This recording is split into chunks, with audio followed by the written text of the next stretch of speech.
Bonjour chers internautes, la revue de presse d'Afrique Sport vous propose les principaux titres de la une des journaux africains et européens parus ce lundi 10 janvier 2022. La randonnée va s'ouvrir avec Camfoot. Grâce à un doublé de Vincent Aboubakar, auteur de 2 buts sur penalty, l'équipe du Cameroun a battu celle du Burkina Faso 2-1 dimanche dernier au stade de Lembe en ouverture de la CAN 2021. Tout est bien qui commence bien pour l'équipe nationale du Cameroun, ajoute le site internet d'information sportive. Après cette défaite, Afrique Foot révèle que le capitaine burkinabé Bertrand Traoré a pointé du doigt l'arbitrage et les 2 pénaltys accordés par l'arbitre Mustapha Gorbal au pays hôte, mais l'attaquant de West Ham United confirme l'objectif du Burkina Faso, celui d'aller le plus loin possible dans cette compétition.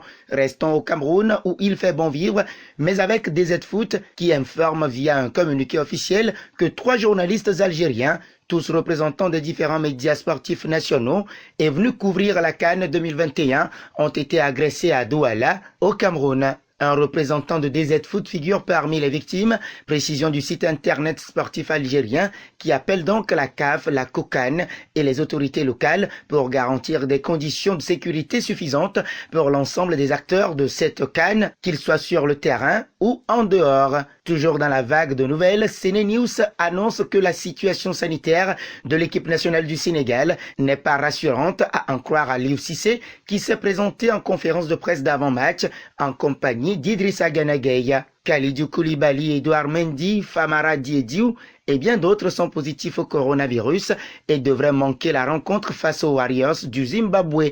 Mais la bonne nouvelle, selon le journal sénégalais, c'est qu'Alfred Gomis, deuxième gardien des Lions, tout comme Nampalys Mendy, est désormais négatif au coronavirus et pourra être opérationnel pour ce premier match des Lions de la Teranga. Le 360 degrés sport, nous sommes là au Maroc, annonce l'entrée en liste de l'équipe nationale à la CAN face au Ghana ce lundi à 16h au stade Amadou Ahidjo de Yaoundé dans le groupe C, mais avec la confirmation de la contamination par le Covid d'Ayoub El Kaabi, Aymen Barkouk et Mounir El Haddadi. Des contraintes pour la sélection nationale qui compte bien remporter les 3 premiers points pour assurer une bonne entame de la compétition, rassure le média marocain.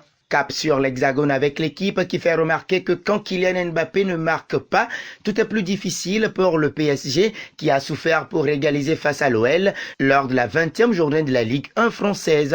Avec The Telegraph Sport, nous nous posons en Angleterre pour vous dire que Newcastle United a subi une défaite humiliante 1-0 à domicile contre Cambridge United, 3e division, en FA Cup. Selon le média britannique, l'équipe d'Eddie Howe a été huée au coup de sifflet final alors que la saison de Newcastle allait de mal en pis. Changeons de cap pour l'Espagne et c'est pour évoquer Marca qui résume qu'au terme d'un match fermé, le FC Séville est parvenu à trouver la faille pour faire tomber Getafe 1-0 et rester proche du Real Madrid au classement. AS, tout en précisant le nul 2-2 de l'Atlético de Madrid en déplacement à Villarreal, annonce les couleurs de la Super Coupe d'Espagne entre le Real Madrid et le FC Barcelone avec des retours et des inquiétudes pour 2 joueurs catalans testés positifs au Covid dimanche soir, à savoir Pedri et Ferran Torres. La Super Coupe d'Espagne est un triple défi pour Xavi, selon Sport. Pourquoi le quotidien sportif espagnol estime que la logique et les statistiques disent que Madrid est clairement favori dans la demi-finale de ce Classico qui se jouera mercredi. Ensuite, le Barça est 6e de la Liga en dehors du classement de la Ligue des Champions à 17 points de Madrid. Une différence abyssale. Enfin, offensivement, le duo formé par Benzema et Vinicius a déjà marqué 29 buts, 17 pour le Français et 12 pour le Brésilien, alors que parmi tous les joueurs du Barça, il n'ont atteint que 31 buts. Pour Mundo Deportivo, Fati réapparaîtra 2 mois après sa chute à Vigo et le Canarien recevra également la sortie médicale et pourra jouer à nouveau s'il est testé négatif au Covid-19.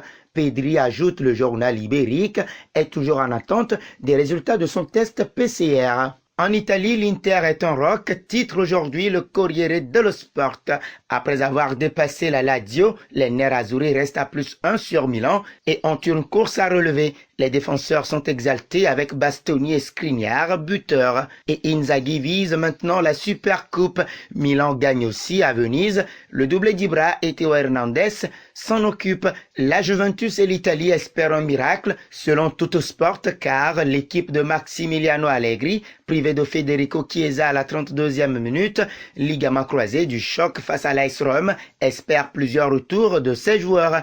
Inter dirige-toi vers le bonheur, mais Milan est toujours là, titre l'édition d'aujourd'hui de la Gazzetta dello Sport en première page. Le derby du Scudetto continue, fait remarquer le quotidien Transalpin. Ce sera tout pour la revue de presse de ce lundi 10 janvier 2022 sur Afrique Sport. Merci de l'avoir suivi et si c'est votre première fois de découvrir notre chaîne, n'hésitez pas à vous y abonner et d'activer la notification pour ne rien rater de nos informations sportives.